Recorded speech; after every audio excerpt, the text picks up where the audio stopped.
नमस्कार मित्रांनो, ॲग्रोटेक फार्म्समध्ये तुमचं स्वागत आहे. तर आज श्रावणातला पहिला सोमवार आहे आणि आपल्या गोट्यावर इतकी भारी खुशखबर आहे. ही जी आपली पाडी होती तुम्हाला मी म्हणलं होतं नोव्हेंबर 23चा म्हणजे 30 नोव्हेंबर 23 1 डिसेंबर 23 जिचा जन्म आहे. तिला आज किती दिवस झाले बघा आणि तिची ही सॉर्टेड अरमाडाची पाडी आपल्या गोट्यावरती आज व्यालेली आहे सोमवारच्या दिवशी, तरी पण श्रावणातल्या.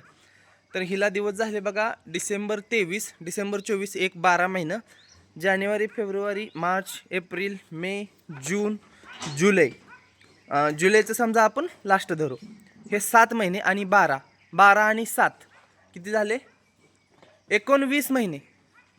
12 आणि 7 किती 19 महिने, म्हणजे 2 वर्ष व्हायची आहेत अजून. 19 महिन्यात आपली पिल्लू झालेला आहे.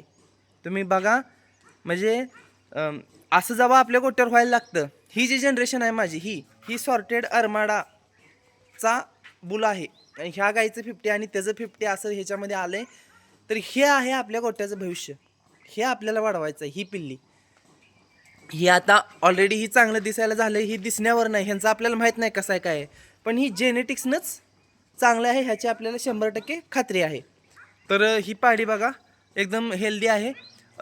कारगिलचं जे ट्रान्झिशन फीड होतं ती हिनं खूप छान प्रकारे खाल्लं होतं. सगळी वैरण सगळी ही खूप छान खात होती. त्यामुळे हिला डिलिव्हरीला काहीच अडचण आली नाही.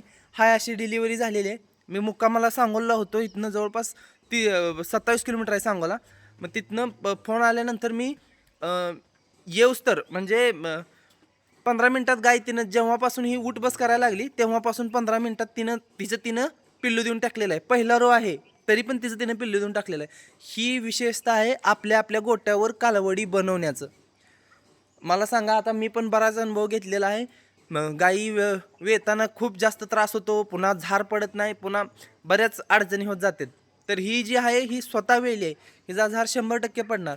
हिनं ट्रान्झिशन फीड भरपूर खाल्लेलं आहे, बरोबर आहे. आता विऊन सुद्धा बघा पहिला रो आहे, व्यायली आहे, तरी पण तुम्हाला असं वाटतंय की बाबा ही वीक झाली आहे, हिचं पोट पूर्ण असं मोकळं झालं आहे असं वाटतंय? अजिबात नाही वाटत. हाईक ही बघा अजून ती भरलेलीच दिसते. अजून तिला काही असं वाटत नाही की बाबा हिच्या पोटातनं काहीतरी निघालंय बाहेर, काही सुद्धा वाटत नाही. आणि तुम्ही ही जी अडरची क्वालिटी बघा, मागच्या साईडनं अडर बघा कशी आहे, प्रॉपर शेप आहे. आणि टीठ जे आहे तिचे म्हणजे थणं कास तर प्रॉपर आहेच आहे, पण थानं सुद्धा बाहेरच्या बाजूनं वाकलेली आहेत बघा तुम्ही. आतल्या बाजून नाहीत वाकली, बाहेरच्या बाजून वाकली आहेत.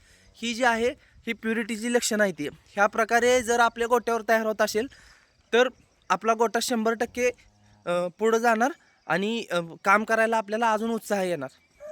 तर बघा, जे रिअल आहे ते मी सांगत असतो. ज्यांनी कोणी आपल्या चॅनलला फॉलो केलेलं नाही, सबस्क्राईब केलेलं नाही, सबस्क्राईब करा, शेअर करा. आणि आणखीन काय मला सुधारणा करता येतील ह्यात ज्यांना कोणाला माहिती आहे त्यांनी कमेंट करून कळवा.